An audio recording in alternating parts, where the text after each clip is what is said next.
Hi, this is Vineet David, Assistant Professor of SNS Institutions, BSWEN.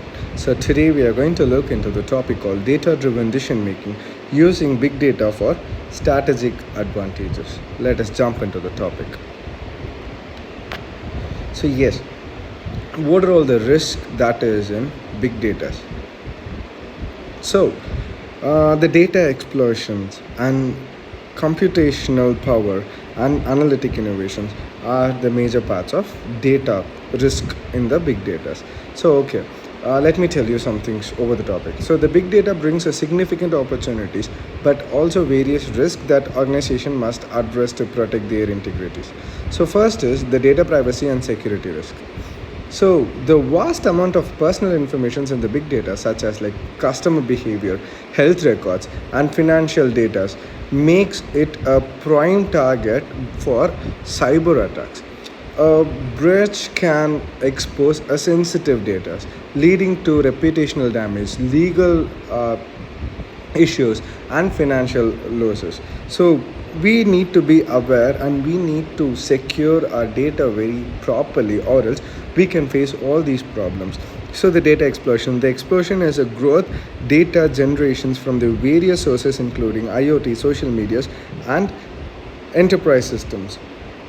So the advancement in computing powers and storing capabilities have enabled to the process and analysis of massive data sets. So the new data analytic techniques and tools such as machine learning and predictive modeling have unlocked a deeper insights into it. So we do have a lot of risk also, like data quality risk, ethical risk. Let me tell you out of it. So the data quality risk is what data coming from a what with the data is coming from the diverse sources and formats, ensuring the consistencies, accuracies, and relevance is challenging. Like poor data quality can lead to inaccurate insights and flawed decision making, like as we discussed. So yes, the ethical risk is big data can inadvertently lead to a bias or discriminations in decision making processes, especially in the area like hiring, lending, or insurance.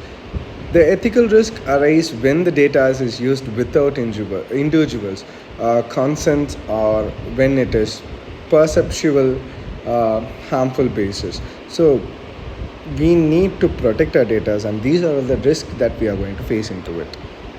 So the data sources and the data types. Yes, we do know the data sources are like there are structured data, unstructured data, and semi-structured data. So structured data are tabular data from the enterprise system, databases, and spreadsheets with the defined schemes and formats. Unstructured data are diverse data types such as text, image, audio, or like videos from social medias to IoTs and web context. Semi-structured data are data with some organization structures like XML file and like JSON files that doesn't fit neatly into a traditional database model.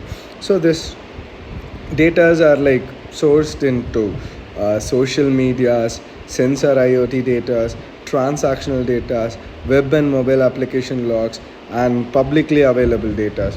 So these are all the collected time. So the structured data organized and in a row and columns like database and spreadsheets, making it is easily searchable. We can search. There is one more thing also. Structured data are labeled data. Unstructured data are unlabeled data. So the structured data will have their labels on it. So the customer name, addresses, transactional history. So we can search according to it. The unstructured data are like raw data without a predefined format, such as like emails, videos, social media posts, and text documents, which requires advanced processing methods.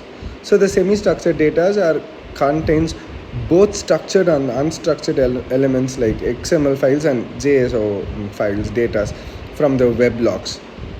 So real-time streaming data also is included. So the data generated continuously is real-time, such as a stock market feeds or IoT sensor data, requires an immediate process.